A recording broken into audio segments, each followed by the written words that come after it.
ബാല്യകഥകൾ. കളിക്കാം, ചിരിക്കാം, പഠിക്കാം. അച്ഛാ, നമ്മളിന്ന് എവിടെ പോകുന്നേ? ബീച്ചിൽ. വേഗം റെഡിയാക്. ലാ ലാ ലാ ലാ ലാ, ഞങ്ങൾ ഇന്ന് ബീച്ചിൽ പോവാ. കേട്ടില്ലേ കൂട്ടുകാരെ, മുത്താപ്പി ഇന്ന് ബീച്ചിൽ പോവുകയാണ്. എല്ലാം എടുത്തു വെച്ചു.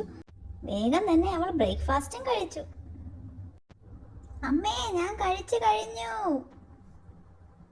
മുത്താപ്പി വേഗം റെഡിയായി മുത്തശ്ശിയോട് ടാറ്റയും പറഞ്ഞ് കാറിലേക്ക് കയറി. അങ്ങനെ മുത്താപ്പിയും അച്ഛനും അമ്മയും ബീച്ചിലേക്ക് യാത്രയായി. ഒടുവിൽ അവർ സ്ഥലത്തെത്തി. കാർ പാർക്ക് ചെയ്ത് കടൽക്കരയിലേക്ക് നടന്നു. കടൽ കണ്ട മുത്താപ്പി ആകെ സന്തോഷത്തിലായി. താങ്ക്സ് അച്ഛാ, ലവ് യു.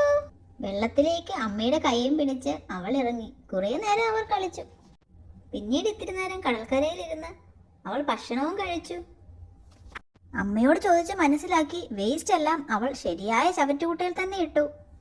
സൂര്യൻ അസ്തമിക്കുന്നത് വരെ അവരവിടെ ചെലവഴിച്ചു. മുത്താപ്പിയാണെങ്കിൽ വളരെ സന്തോഷത്തിലാണ്. അങ്ങനെ ഒരു അവധി ദിവസം നന്നായി ചിലവഴിച്ചതിന്റെ സന്തോഷത്തിൽ അവർ വീട്ടിലേക്ക് മടങ്ങി.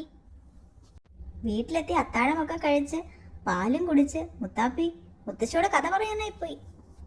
അങ്ങനെ ബീച്ചിലെ വിശേഷങ്ങളെല്ലാം അവൾ മുത്തശ്ശിയുമായി പങ്കിട്ടു. അപ്പോൾ അച്ഛനമ്മമാരെ, ഇങ്ങനെയുള്ള യാത്രകളിലൂടെ, കളികളിലൂടെ, അനുഭവങ്ങളിലൂടെ കുട്ടികൾ വളരട്ടെ.